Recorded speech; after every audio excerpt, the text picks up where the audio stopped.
asawa nitong si Martin Romualdez nagpapanik na. Pagkatapos yung nag-anunsyo nitong si Senate President Alan Peter Cayetano na kasado na ang hearing sa June 4, ura-urada, nagpa-press con ho itong si Jude Asidre. At dito rin ho sa video na to, naku, wala hong linabag itong si Senator Rodante Marcoleta. Base ho yan sa paliwanag nitong si COMELEC Chairman George Garcia. At yung isinampang kaso sa kanya, maliwanag pa sa sikat ng araw na talagang pamumulitika. Isang like at isang subscribe. Masaya na ho tayo dyan, at sa mga gusto sumali sa ating community, yung join button nandyan lang ho sa baba. Unahin na ho muna natin itong pinaka-latest na survey na kung saan kung negative 15 ang net satisfaction rating netong si Marcos Jr. Ito naman hong si VP Sara positive 29. Palakpakan ho tayo mga kababayan. Yan na nga ho ba sinasabi natin? Yan na nga ho ba sinasabi natin dito sa PH Update? Ang sambayan ng Pilipino hindi tanga, nakabantay at pinapanood ang nangyayari sa ating bansa. Sige nga, ganito ho yung kasimple mga kababayan. Kung talagang etong si VP Sara karapat dapat ma-impeach, karapat dapat matanggal sa pwesto, perpetually disqualify sa paghawak ng anumang pwesto sa pamahalaan, ba't positive 29 yan? Diba? Bakit positive 29 yan? Yan ang problema. Ginawa na ho nila lahat. Wala pa silang boto sa Senado. Meron ng AMLA, meron ng COA, meron ng kung ano-ano kabalbalan ang binato kay VP Sara. Pero nananatili pa rin hong positive 29. Naiintindihan ng sambayan ng Pilipino na paninira ang binabato kay VP Sara. Base ho dito sa post ng News 5, satisfaction rating ni VP Sara. Hindi nyo man lamang babanggitin na tumaas. Walang yaka talaga kayo dyan sa News 5 ha. Nakakagigil na kayo. Bahagyang tumaas anak ng Petrang Garapata. Yung framing talaga. Ay, paano yung negative 15? Mga walang yata talaga itong mga News 5 na to no? Bahagyang tumaas. Yung framing ng kanilang balita puro basura. Dapat nakalagay dyan, umalagwa, di hamak na mas mataas. Kung ikukumpara doon sa negative 25, ay negative, papunta na tayo doon, negative 15 na net satisfaction rating netong si Marcos Jr.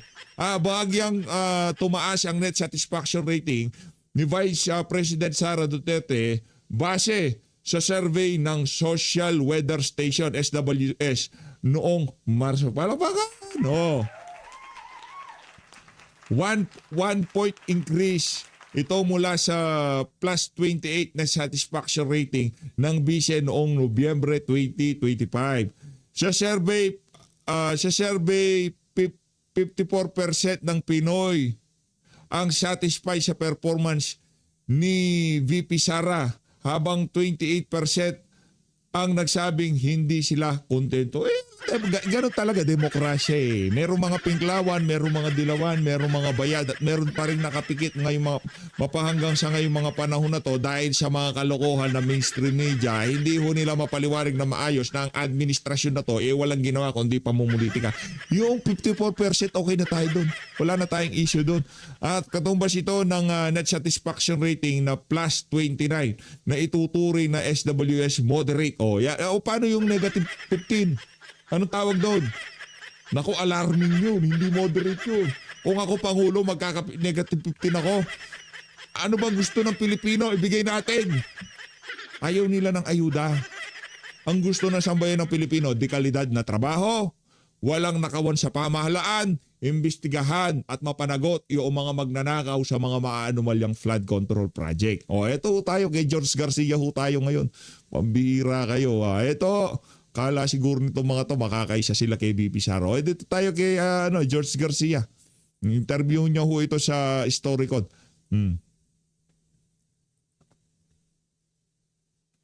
Game. We were able. Senator Rodante Marcoleta, what is the latest on that? Yung mga entitled na mga, what is the latest on that? Well, we dismissed the case simply because dapat po under the Omnibus Election Code, a candidate should reveal the names of the donors. But however, we were able to establish the fact that indeed may nagbigay sa kanya ng 75 million, tatlo yung donors niya.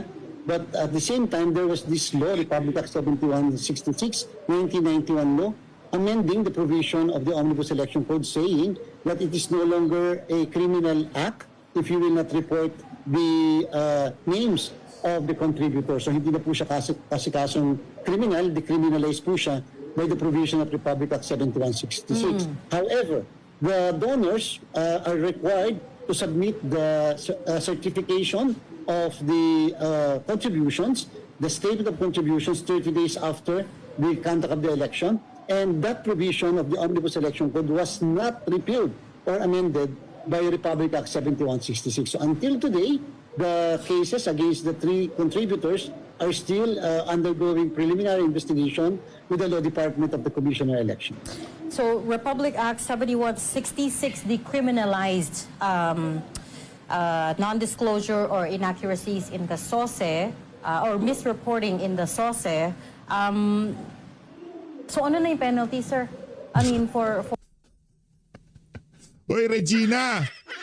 Nagaano ka ng penalty? Wala nga batas na linabag eh. Decriminalize ka. Anong penalty na? Talaga tong mga to. Basta mga kalaban ng mga amo nilang oligarko sa Senado, kailangan may penalty. Yung mga anomalyang flood control project, di kayo naghahanap ng penalty. Alam niya itong mga to. for candidates to not declare contributions, for them to misdeclare contributions, now that it's been decriminalized? Well, yes po. So it's no longer a criminal case. Administratively, they can be required to pay administrative fine of ranging from 2,000 to 20,000 pesos, depending on the petition depending on the amount involved. In fact, the non-filing of SOSE under the Omnibus Election Code and under Republic Act 7166 is not criminal. It is actually punishable only as an administrative case, and therefore, ang penalty lang po is fine also and not imprisonment. 2,000 to Bakit pa po tayo 20,000. nangihingi? 2,000. Bakit pa nangihingi na sose? Kaya nga. And 2,000 to Kung ano bang issue nito mga nagtatanong na to? Kay Senator Dante Marcoleta lang? Yung sose nitong, yung sose na galing sa maleta, hindi natin tatanong. Bakit hindi diniklara yung mga galing sa maleta? Yan ang problema natin dito. Oh. 20,000 peso penalty. I think you will agree with me that's not really a deterrent. Yes, ma'am, and that's the reason. Barya lang yan. For Ma'am Ami, that's the reason why Ma'am Reg, the COMEC have been pushing for the revision and or amendment of our existing law. Simply because yun nga po, when they decriminalize the non-filing or the non-revelation of the names of the contributors and donors, so parang ang iba, hindi na lang magpa-file ng SOSE. Wala na lang filing. Yeah. Ang provision po ng bagong batas natin is, which was actually Kasi pagka nag-file ka, mapaplunder ka pa eh. Ba't mag-file ka pa? Magmulta ka na lang. Anak ng tawa, pag nagsabi ka ng totoo, kagaya kay Senator Dante Marcoleta, mapaplunder ka. Pag hindi ka nag-file, magmumulta ka lang. O pili kayo, flunder o magmulta. several years ago, kapag first time ka hindi nag-file ng SOSE, you will be administratively fined 2 to 20,000 pesos. 2,000 to 20,000 pesos. However, if you fail to file 2 consecutive SOSE for 2 consecutive elections, dyan po papasok yung kaso ng Joel Maturan versus the Commission election. The Supreme Court said that it should meet the penalty of perpetual disqualification to hold public office. Niyo. So Wala na rin yan. Wala na yung penalty na yan. Nandyan pa po. Basta you fail to Nandyan pa. SOSE for 2 consecutive election, perpetual disqualification to hold public office po yan, Ma'am Ami. So yung penalty na yan nandyan pa. Yes po. That's right. Pero yung non-filing, okay. Ito po, Ma'am Ami, non-filing of Yeah. SOSE, walang criminal liability but administrative. Tapos pagka nag-file ka ng SOSE, pagkatapos merong problema, you can be charged either an election offense or a perjury case for misdeclaration, and or at the same time, under the Anti-Graft and Corrupt Practices Act, pwede ka rin ma-file ng kaso sa Office of the Ombudsman. Sir, technically and legally, is that yung 75 billion, was that a campaign contribution or not? I asked that kasi mukhang doon nag-hinge ngayon yung plunder charge against Marcoleta on the idea that it is not a campaign contribution technically because it was before the start of the campaign period. So as far as you're concerned, was it a campaign contribution technically or was it not? It was never resolved by the commission as regards as to whether this constitute a campaign contribution. Hindi po na doon kasi na-sentro yung decision ng COMELEC. Perhaps, Sir Ed, and without prejudice to the outcome of the cases against the three contributors, perhaps that will be the defense of the contributors when they will be filing their counter affidavits in the preliminary investigation that they are facing. Maaari yun na ma-raise nila because it was not the issue as resolved in the case as against Senator Marcoleta. Surely, ang magiging contention nila because of the case of Peñera versus the commission election, you are not yet considered a candidate until the first day of the campaign period. And hence, election laws will not be applicable sa iyo from the date of the filing of the candidacy until the very first day of the campaign period. Balik na naman tayo sa Peñera defense. Pero sir, as the COMELEC chairman, what is your legal opinion on that? Kasi we have this strange situation where a contribution was made supposedly to help in the campaign, pero it is not a campaign contribution because it is not within a campaign period. And so government is saying, and the ombudsman is saying na, kung hindi yan campaign contribution, di ano yan, donation yan illegal. Oo.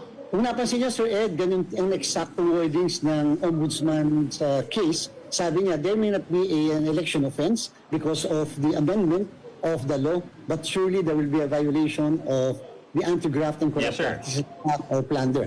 Sa part po ni COMELEC, at this point, Sir Ed, ayoko muna kasi I'll be one of those who will be deciding the cases as against the three contributors. And in fact, this is the best opportunity. Again, we'd like to reiterate to our legislators, please try, we're hoping that they amend the provision of the Public Act 9369, which is the automated election law, of which nandun kasi yung provision noong Peñera, yung nagsasabing they'll be candidates only at the first day of the campaign period. The reason why we should remedy this situation is because pag pumasok na po next year, yung filing ng mga candidacies natin by October halimbawa, then they will be spending this left and right, they will be on television, radio, and newspapers.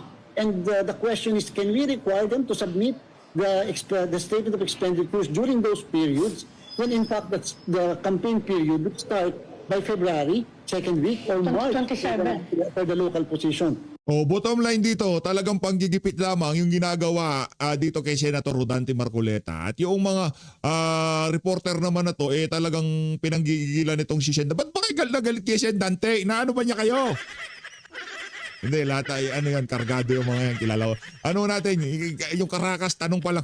Alam ho natin kasi, tanong pa lang. Naratibo kasi ng mga yan, naratibo ni Soto, naratibo ni Ping. Pagka kausap nila si Ping, o kaya naman si Soto, Senator, ano dito, ganito, ganyan. Gano'n sila pero wala bang ganito? Hindi ba siya gaganyanin? Dapat meron pananagutan. Ganyan ho sila, ganyan ang tono nitong mga to. Kaya sinasabi ko sa inyo, kung di pa ako nakasubscribe sa Net25, News and Information at sa SMNI, nahuhuli ho kayo sa mga balita. At kung di pa, alangan na mag-subscribe kayo sa Net25 at sa SMNI, sa PH Update, di kayo nakasubscribe. Lalong huli ho kayo dyan. Kaya ang pinakamagandang pinakamagandang gawin, mag-subscribe muna kayo sa PH Update bago kayo mag-subscribe dyan sa SMNI o di naman kaya dyan sa Diyan sa Net25, di ba? Subscribe mo muna kayo dito bago tayo mag-subscribe diyan. Ito narerekta na ho tayo dito sa interview nitong ating favorite food vlogger diyan sa House of Representatives, Jude Asidre. Palakpakan natin. Okay, Jude. These past few weeks have been quite interesting. Iltabi lang kita kay BP. Ate ko natanggalin niyang kay BP para at least mag-sink in sa utak mo na kahit anong kagustuhan niyo pa na matanggal si BP Sara o paninirang ginagawa niyo dyan sa House of Representatives sa kanya, hindi yan tumatalab sa ating mga kababayan. Go! For the country, especially with the recent events in the other chamber, pero kami sa Kongreso, in the House of Representatives, we've been very focused on the preparations for the impeachment trial sa Senate. In fact, the prosecutors have started their preparations, yung pag-aaral, as well as our continued engagement. Kasi hindi lang naman sa Kongreso at sa Senado ang pinag-uusapan. We also have our continued engagement with civil society, with the other stakeholders. Para nga sa paniniwala ng Kongreso, ito yung isang usapin na hindi lamang nakalimita sa Senado. Kaya tuloy-tuloy din ang paghahanda, hindi lang ho sa mga prosecutor na ginagawa po ngayon, yung binabalikan ho lahat yung sa ebidensya na nailahad ng clarificatory hearings. Nandun din yung ating pagkuha ng mas malakas na suporta maging sa ibang sektor na interesado at nagmamatyag din sa kalalabasan nitong impeachment trial sa Senado, which is for me very important, no? Kasi in the end it's so easy to turn this political because it's anyway in the first place admitted it's a political process, but as I've always said, it's very important to put this in the context of our overall governance, di ba? Gaano ba kahalaga na may impeachment tayo? Kasi mahalagang may pananagutan ang mga nasa paglilingkod bayan. Hindi lang ho natin pwedeng baliwala lang natin ang isang ang katulad nitong mga akusasyon, itong mga reklamo, itong mga ebidensya na naipakita dahil lang sa kalagayan ng politika natin. I know the country is facing so many challenges at the moment. We've also buckled up on making sure that we have a strong legislative action framework on how to respond to the emergencies. In fact, we just voted on we are about to vote on second. Walang kwenta, lipat tayo doon sa impeachment ni VP Sara. O, dito tayo. Ito na yung question na nasa portion, pero brad ano ba nangyayari sa'yo? Stress eating ka ba? Dati papayat ka na eh. Hindi ako nag-body shaming dito Hindi kita pinapahiya dito, brad. Tinatanong lang kita kasi nalulungkot ako. Dati papayat ka na eh. Diba? Yung tipong paganda ng katawan mo eh. Ano nangyayari sa stress eating ka? Kaya tumataba ka na naman. Pambihira. Alagaan mo ko sarili mo, brad. Bantayan mo yung mga kinakain mo. Huwag puro baboy. Hindi ka naman mauubusan ng pagkain dyan sa House of Representatives. Hinay-hinay lang sa lamon, ha? Bihira. Dati payat-payat.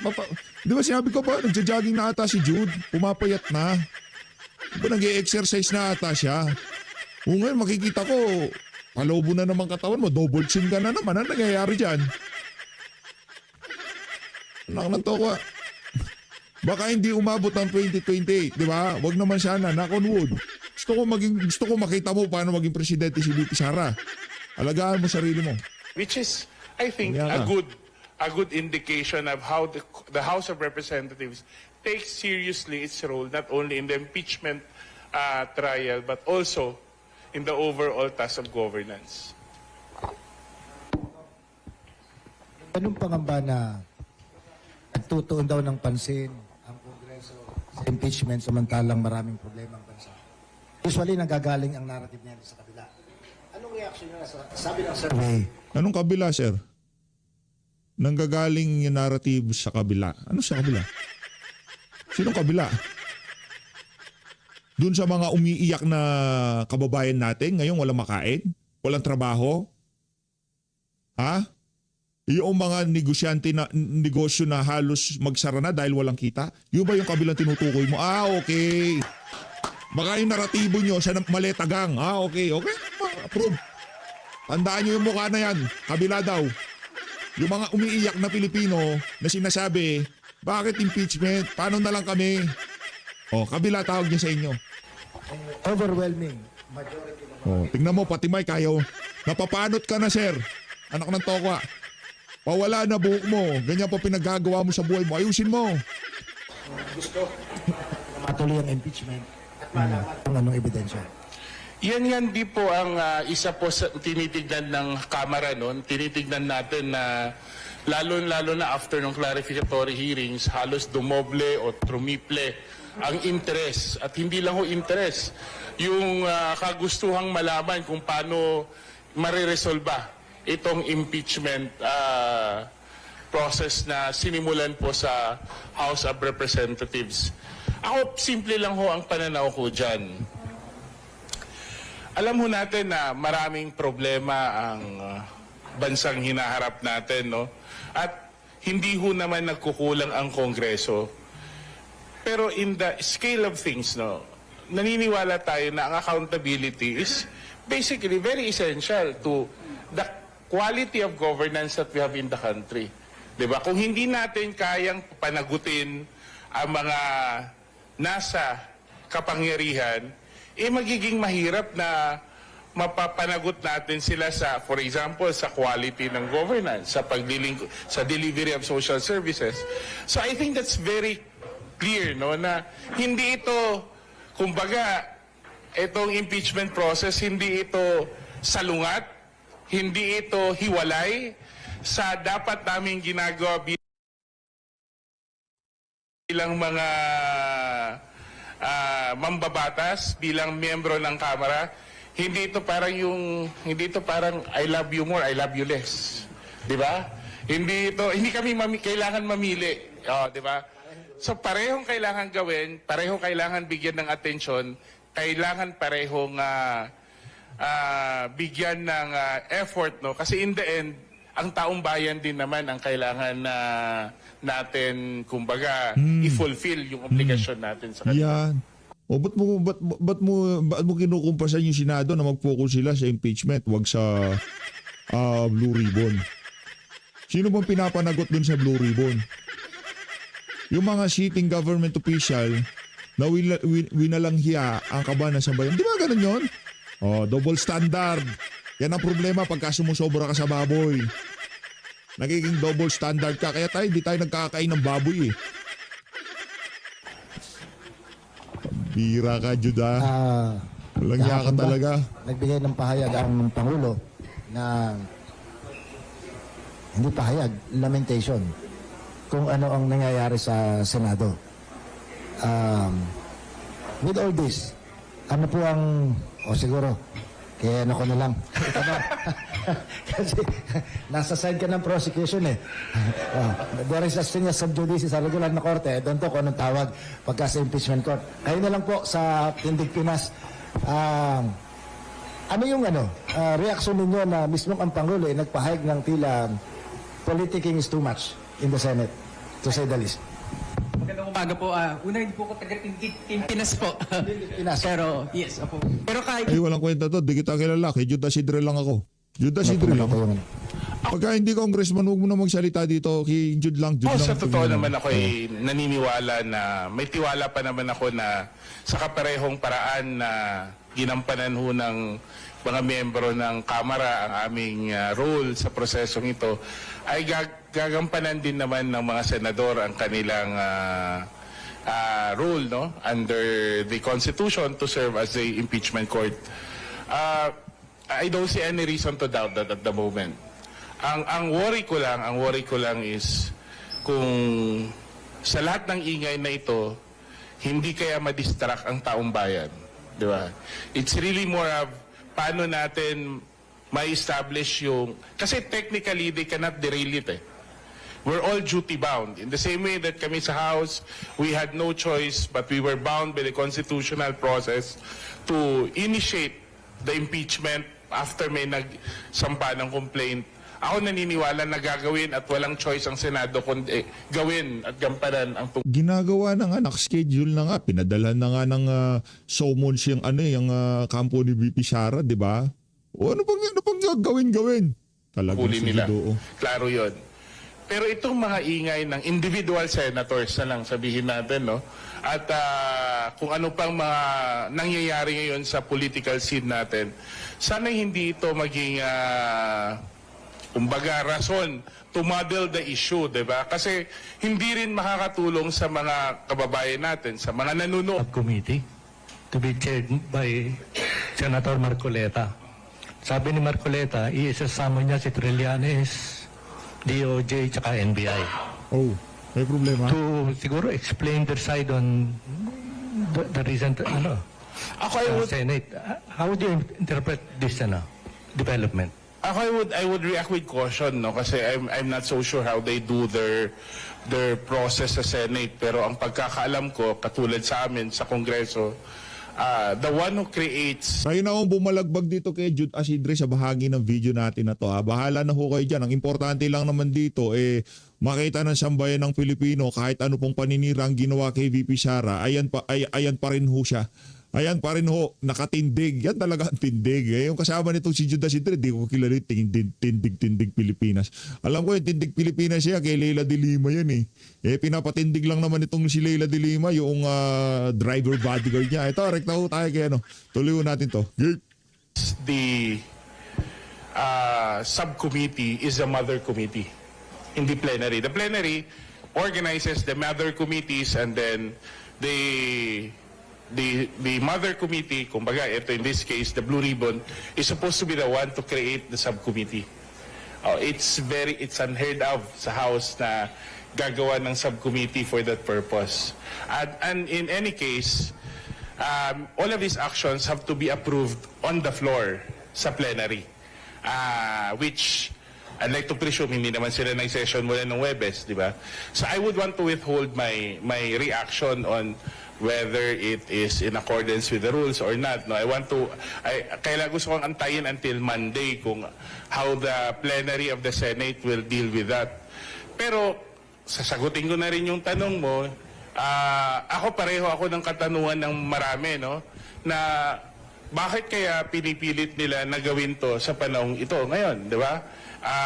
Alam naman natin kung ano at saan nakatuon ang atensyon ng taong bayan. At ngayon, kailangan nilang buksan ulit kung saan ayaw naman nilang pirmahan yung partial report na tinapos ni Senator Lacson. Why the sudden shift? Why the sudden urgency? Hindi siguro natin makakailan na maisip ng ibang tao. Kami siguro sa Kamara at marami kaming mga kasamahan ang nagtatanong bakit pinipilit ngayon. Total, nandyan na rin naman ang proseso sa Ombudsman, which is the proper forum, and I think everybody will agree that that is a proper forum, no? The Ombudsman at the moment, because cases have started to be filed, hindi mo maiwasang isipin ba na ginagawa ba nila ito para sa umaga babalikan nila lahat yung mga miyembro ng Kamara, yung mga nasa executive agencies para sa hapon sa impeachment. Medyo nawawala kami, nakakalampag kami sa impeachment court. Huwag naman ng ganun, di ba? Ginagawa ba to para to undermine the impeachment process? Kung hindi mo naman mapipigilan yung impeachment trial from proceeding, baka ang iniisip nila, pwedeng, sige, guluhin na lang natin, di ba? So, I think that is those are valid questions that needs to be answered. I'm not saying that we should escape accountability, but we allow the proper forum to take over the process of exacting accountability. Kasi kung sa Senado rin lang naman, may senador din kasi na kasama sa mga inaakusahan.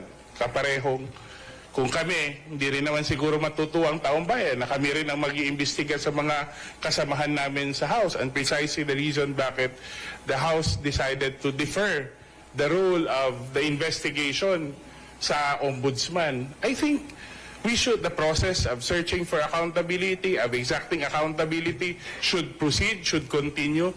Pero ang tanong ko, dapat it should be on the basis of evidence, it should be on the basis of the rule of law, and it should not be used as a mechanism to deflect attention from the ongoing impeachment trial. Because in the end, accountability din yun eh. You cannot undermine that, di ba? So, yun lang yung punto ko regarding dun sa pag-create ng subcommittee. Parang disappears to me na parang underhanded effort to turn the tables on the minority, di ba? Hindi And lang seize ako. the political initiative. Siguro may ganun silang dynamics sa Senate, no? Sila siguro ang makakasagot nun yung current majority at current minority. Pero kami kasi alam naman ho ng lahat na may mga akusasyon sa mga miyembro ng Kamara.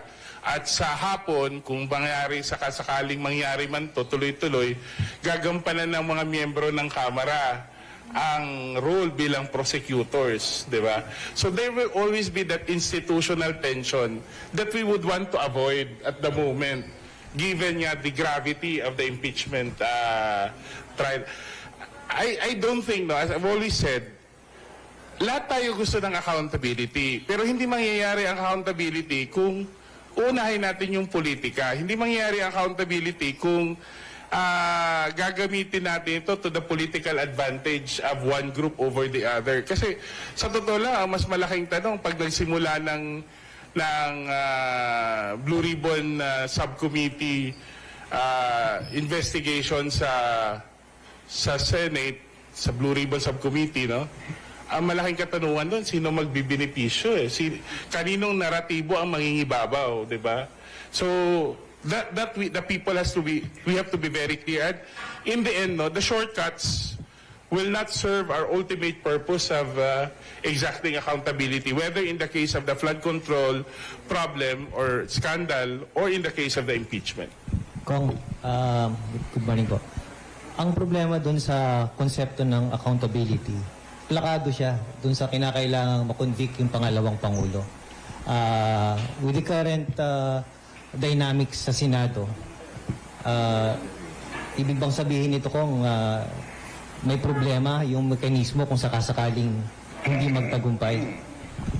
Ayaw kong pangunahan kung anong mangyayari no sa proseso ng impeachment kasi katulad niya ng sinabi ko dati sa ibang interview, nung nagsisimula din kami sa House, hindi naman ganun kasigasig din ang suporta ng napakaraming congressman katulad ng numerong eventually nag-endorse. Yes, marami ang sumusuporta sa impeachment, pero marami din yung mga medyo nagdadalawang isip. Una, dahil hindi naman sila kasama nung exercise natin nung 19th Congress.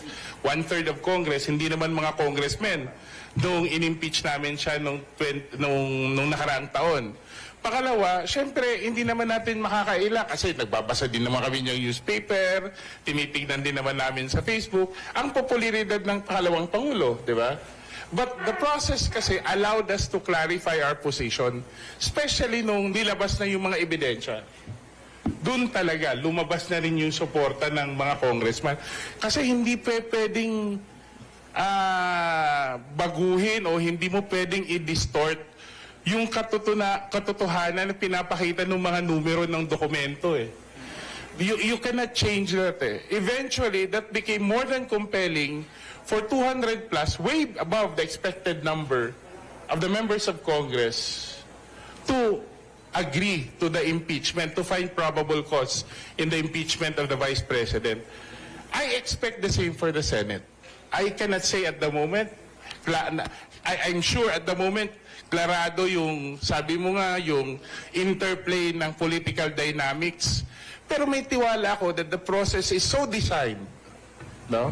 The process is so designed na pag nailabas na yung ebidensya, nakita na ilatag ng prosecution ng kanilang kaso, in the end, magkakaroon ng pagkakataon ng mga senador na kumbaga timbangin kung saan dapat ang kanilang loyalty, sa politika ba o sa taong bayan?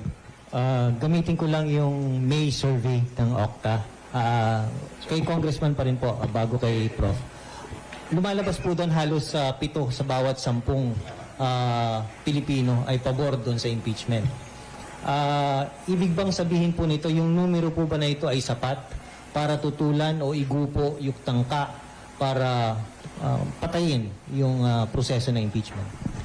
Sa totoo lang ho, while the numbers are very encouraging, 7 out of 10 Filipinos in favor of the impeachment, and I think the number continues to be steady across the line, I would rather na ituon namin talaga sa ebidensya.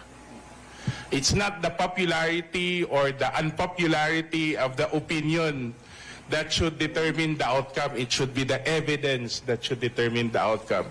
Hindi lang naman ang Vice President ang nasasakdal dito eh.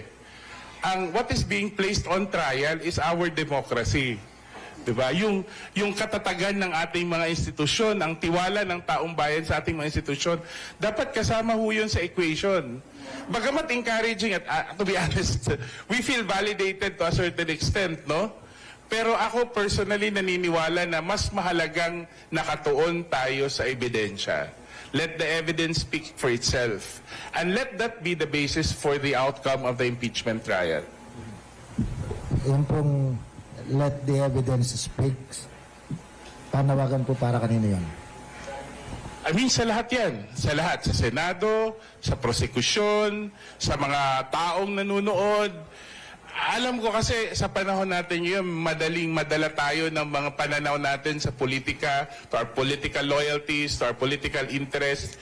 And we're not denying that, no? But if ever the nation would have to decide through our senators, I hope the measure is the evidence, not political loyalties. The measure should be how the process was carried out, no? Not to favor one interest over the other. Okay. So si Professor naman. Siguro dagdag lang sa sinabi ni Congressman, no, na when Octa organized, no, that probe, ang basic question namin was not about, okay, so what was the probe's outcome? 69%, nearly 7 out of 10 Filipinos are in support of an impeachment trial. So it's important to understand that they're not supporting conviction. What they're supporting is a process. And that's significant because when you go down to the other probes, we asked those who were pro-Duterte why they were supporting the process. Again, it's also for accountability. They want a process to clear her name. So one side of the country is saying, let's use the process to clear her name. The other side, when you go up north, Balance Luzon, NCR, and some parts of Visayas, the perspective changes. Pananagutan, no? Okay? And this is important because ang everyday Filipino matalino nuance siya, hindi siya pro-anti lang. Nakikita nila yung proseso, tama sinabi ni Congressman, as a way to move forward, no? Importanteng maintindihan natin kababayan na ang ating constitution ginawa para sa kanila, no? And the provision of the constitution that talks about impeachment talks about accountability for the people, not for political parties or political groups. So important yung sinabi ni Congressman Isidre on this. And sa Octa Research, yun nga, this study was in the first quarter. We're releasing one next week. Okay, so we're just clarifying the data. Tumaas ba yung number tumaas ba yung support for the impeachment? Bumaba ba? Okay, again, the question here is not about the outcome, convicted ba o hindi. Ang pinag-uusapan yung proseso. And 87% of our kababayans are aware of the impeachment process. Mataas ho yung awareness. Now, aware ba sila sa detalye ng kaso? Hindi po. Pero aware sila na may prosesong nagaganap. At yung proseso na to, inaasahan, and again, we have another question i-release namin next week para sa media, ano ba inaasahan nila sa impeachment? And what seems to be clear is the everyday Filipino wants an impeachment na tapat, okay, pantay-pantay, patas, no, at maayos, regardless of the outcome. And I was misquoted in the press yesterday. Gusto ko lang i-emphasize yung sinabi ni Congressman kasi I share the same belief, no? Na right now, the process is just starting and I have confidence that the Senate, no, in the end, will do its part, its constitutional duty, will hear the case. Whatever the outcome is, my sense of the numbers is that Filipinos will accept it as long as it is exactly that, fair, honest, no, and orderly. So yun ang gusto ho ng ating mga kababayan, no, isang patas, maayos na paglilitis, no. And of course, gaya nga nasabi ng ating Senate President, di ba? The truth shall set everyone free. So as long as it's evidence-based, feeling ko ang mga kababayan natin will accept the process. Whatever the outcome, whatever the outcome. Basta evidence-based yan at maayos yung trial, people will accept it. Pero of course, that's assuming, of course, na magagawin ng Senate, and I believe kaya naman gawin ng Senate, yung role nila in this particular process. Yun lang. Pero sabi nga ang data ng first quarter, 87% awareness. Out of that 87, almost 70 in favor of impeachment trial. Pero syempre, trial ang sinasabi doon sa tanong ninyo. So may kanya-kanyang pananaw yung tao eh. Kung ano yung gusto niyang maaaring sa 70% na yon, naniniwala na kaya sila gusto sa trial para makitang inosente yung isa. Yes. Meron naniniwala na para makitang guilty yung isa. Ang tanong ko po sa inyo, kasi may binanggit kayo na kung ba't sinuportahan ng tao eh, tapat, patas, maayos. Patas at maayos. Opo. So, siyempre, pananaw ng tao yun eh. Value niya yun eh. Tama. Hindi ho kaya pag nakita nilang nagigipit yung kanilang idolo eh, mawawala ang kabilang pagtingin, ang paggalang doon sa impeachment? May ganyan tao eh. Kahit sabi nga nila, wala, parang pag-ibig daw yan eh. Walang mandamos. Maaari, no? Sir, maaari, no? Pero again, ang proseso ho kasi ng paglilitis, hindi naman lahat ng ating mga kababayan pamilyar sa proseso na yan. Mawawala ang emosyon dyan, lalo na pagka dinaan mo sa proseso. Ito yung ebidensya. At maganda to kasi education to para sa atin lahat. Ako naman, di ako eksperto dito. Pero pagka nakikita mo yung legal process, kasi isang prosesong legal rin ng impeachment eh. May trial rules yan. At makikita nating evidence on both sides, kasi makikita nila na ito pala hustisya sa ating bayan. Yung taong may kaso, may chance siyang i-defend sarili niya. Tapos may ebidensya rin syempre against sa may prosecution defense. That is good for democracy kasi nakikita ng mga tao na ito yung judicialization ng ating legal process. Ng natin political process through the impeachment. Maganda yan kasi ma-orderly. Lalo pag orderly yan, maintindihan ng taong bayan, ito pala yung mga issues. Ito pala talaga ang katotohanan. And they'll be able to make a judgment. Pero right now, marami sa amin survey nagsasabi hindi nila alam yung detalye ng kaso. Napaka-konti pa lang ang nakakaintindi ng kaso. And the more that this process moves forward, the better informed they will be. And I'm sure, ang mga kababayan natin, and ang OCTAD, nandito pa since COVID times nakikita namin na pag better informed ang mga kababayan natin, mas empowered sila. So, Prof, naniniwala kayo na may kakayahan na ang karaniwang kagaya namin ng mga Pilipino na mag-weigh ng pros and cons. Kaya lang, pagka imagine sa bansa natin, pinagtatalunan ng meaning ng forthwith. Hindi ko kaya ganun din yung karaniwang mamamayan ng definition o pag-unawa sa isang bagay ay hindi nakasandal sa kaalaman. Kung hindi nakasandal sa kung ano yung kanyang emosyon. Pwede, no? Pwede. Pero of course, yan ang role ng media eh. Kaya nga tayo nandito, yung academe, is to explain things to our everyday Filipinos. Okay, ano yung nangyari dun sa case ngayong araw na pag-usapan, di ba? The more our kababayan, and may kumpiyansa sa ating mga kababayan, no, na yes, may mga pananaw sila. And you won't believe it, kahit naman anong outcome ng impeachment ito for the side of, let's say, VP Duterte, malakas pa rin ang suporta sa kanya. This is survey data talking na. We will release this, of course, no? Kahit she will look guilty in that process, her support will not wane very much, no? There's still a very strong core of voters who are really pro-Duterte, whatever the outcome is. But a large number of our kababayans are undecided, eh. So yun ang number of Filipinos who will be, in a sense, educated, di ba? Empowered to make a decision. And here, the outcome may be convict or not convict. That's not the issue now. The issue is how our everyday Filipinos, gaya na sabi ni Congressman, will be swayed by the narratives. Kasi this will be not just a war of evidence, eh. It will also be a war of narratives. In the end, so ang sabi nga namin sa OCTA, yung impeachment is not just a constitutional process na kailangan maganap, conversion process rin po siya, parang religious process. Kasi either mako-convince ka or hindi, no? And that's also why it has to move forward. At sana maging tapat, maging maayos sa Senado. Pero may kayo nagsasabi din ng popularity, ano? Obviously, kaya naman medyo may pangamba o takot yung iba na magsalita tungkol sa issue nito. Nakasandal naman yung paniniwalang yun na popular yung isang tao. Ang tanong ko po sa inyo, bakit hindi maka-create ng o hindi makapag-mobilize ng maraming tao? Nung week na nagkakagulo sa Senado, nung namaril yung security guard ng Senado ng law enforcers, tumatawag sila ng tao para suportahan.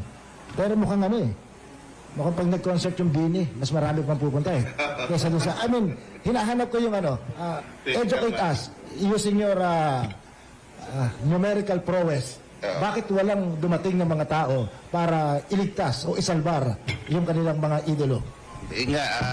Well, number one, siguro hindi rin natin how should I say this? It was a call at the middle of the night, no? When all of this at night. Yung timing is also an issue, no? These are details, no? But I think the broader answer would be, iba yung pananaw ng mga kababayan natin eh. We have to believe na the everyday Filipino is intelligent. Kasi you guys are the everyday. We are all the everyday Filipinos. No? And when hindi naman tayo yung sunod-sunuran, parang sheep na pag sinabi, punta kayo dito. May mga pumunta rin naman, di ba? Pero hindi karamihan. And you have to understand that in NCR and Balanced Zone, if you look at the latest surveys from OCTA, Sino ho nangunguna sa tandem dito? It's actually in balance as an NCR. What we're seeing over the last 2 quarters is a shift, a major shift in the perspective of the country in this area. So NCR, balance zone, is moving away from the Duterte, leaning towards Duterte. It's not anymore neutral. So again, the data is available online and we've already given it. All you have to do is look at the regional breakdown. In NCR and balance zone, double-digit na ho ang lead ng opposition against the Dutertes. So here in this area, they're not as popular as they used to be. But in Visayas and Mindanao, they continue to be lalo na in Mindanao, very, very popular. So, Lenny, Well, right now, Lenny and Tulfo are extremely popular here. That hypothetical tandem. Now, whether that will happen or not is a big issue. But what it merely says, to answer your question, is in this part of the country, not only are people critical of these kinds of mass organizing, people have also taken a different view. They're not anymore neutral, they're moving towards a different perspective altogether, which is, I think, more critical. Now, will this trend continue moving forward? Hindi natin alam. Second quarter, meron tayo sa June. Okay. Prof, was there a portion in the survey that would suggest na naiintindihan talaga ng mga tao, ng mga Pilipino, ng mga respondents, yung konsepto ng impeachment? O baka naman, using yung premise ni Ariel kanina, nagiging popularity lang ito dun sa kanilang pagboto dun sa... Sa initial probes namin, mahina ho yung pagkakaintindi as far as the evidence is concerned. Now, awareness of the impeachment, they hear it on radio, they watch it on TV, they hear it discussed by their friends and family. So yun ang basic question, a basic understanding of awareness. But when you go deeper into the evidence, hindi nila naintindihan yun. Which is also why, when you ask about conviction, ang dami ho undecided. They're still waiting for that evidence. Now, a part of that process has already been elaborated by the House through their own hearings, di ba? So malaking factor yun eh. Hindi pa namin na-measure yun eh. Ang aming survey, January, February, March lang. Natapos yung sa House ng April, no? And doon nagkaroon ng summary, ito na findings namin, ganyan. So we're still measuring that. Number 2, ang tingin namin sa impeachment, sa ongoing process eh. And yung awareness and understanding will actually heighten pag nandun na sa trial period. So just a point of note, no? Nung June last year, second quarter of 2025, 78% ang pinakamataas na support for the impeachment. Ngayon, 69%. Now, kung tumaas to, then of course, may impact, ibig sabihin yung ginawa ng House, no? In terms of raising awareness about the issue. But ultimately, this is not just a popularity issue.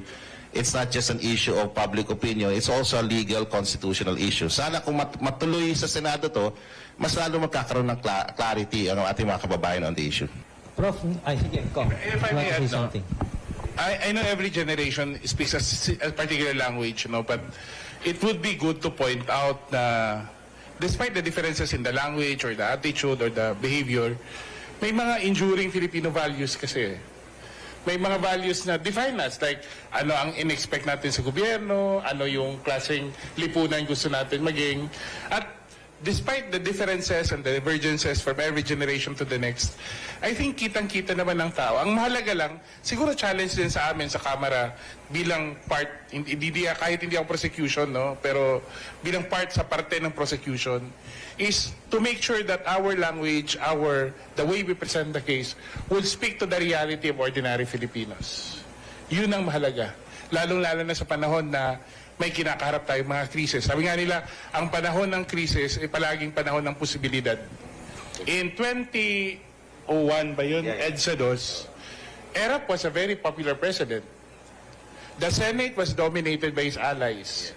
But it changed the perception of the people, yung evidence, yung proseso, at alam naman natin ang nangyari thereafter.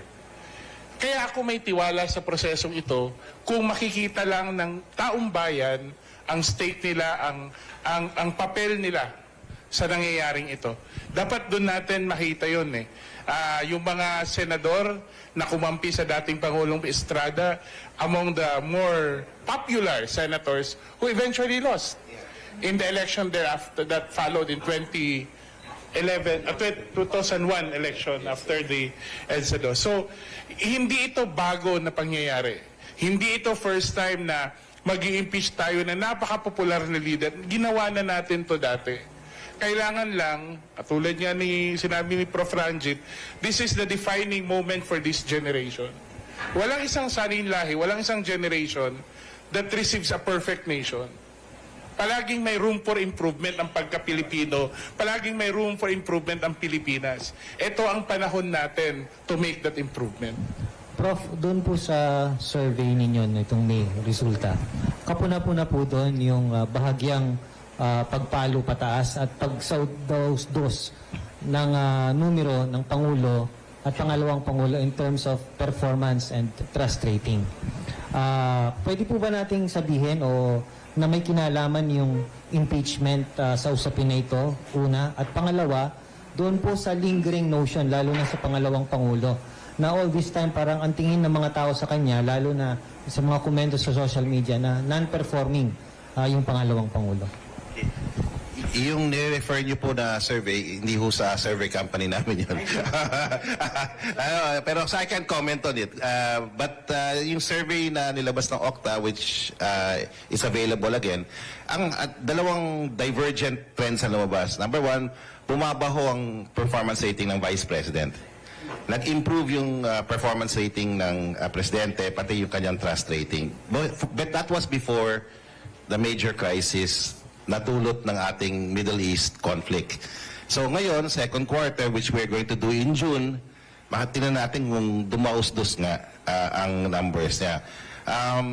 We don't know, no? But what was notable is for the first time, bumagsak yung numbers ng Vice President, lalo na sa performance. So again, consistent siya sa nakikita namin nung first quarter. Naging critical ang NCR at Balance Luzon. Doon siya pinakamababa. Just to give you a sense, yung performance rating niya dito ay less than 50%. And that's, hindi namin nakikita yan last year. So, nagiging critical yung isang malaking parte na ating bansa. If you look at the voting population of NCR and Balance, that's more than 50%. Around 56, less than 60%. So, nagiging critical na sila dun sa mga tao na nagpo-perform at hindi nagpo-perform. Yun ang nakita naming finding. Now, number two finding, mataas pa rin yung trust at saka performance ng dalawang leaders natin. Ang nag-improve talaga ng malaki yung Presidente. But that was January, February, March. After that, hindi na natin alam. So, etong second quarter, tinan natin kung nag-improve na talaga. But, the second quarter was very hard for the everyday Filipino. And this is why importante i-emphasize to both houses of Congress, lalo na budget season na ang talagang pangunahing urgent national concern ng everyday Filipino, yung top 3 yan, di ba? Yung presyo ng bilihin, inflation, wages, no? At saka yung access to affordable food, at saka pag-aapat siguro, trabaho. Yeah. Yan ang importanteng kailangan di natin makalimutan habang nilitis natin yung impeachment sa Senado, na both houses should focus on what Filipinos yearn.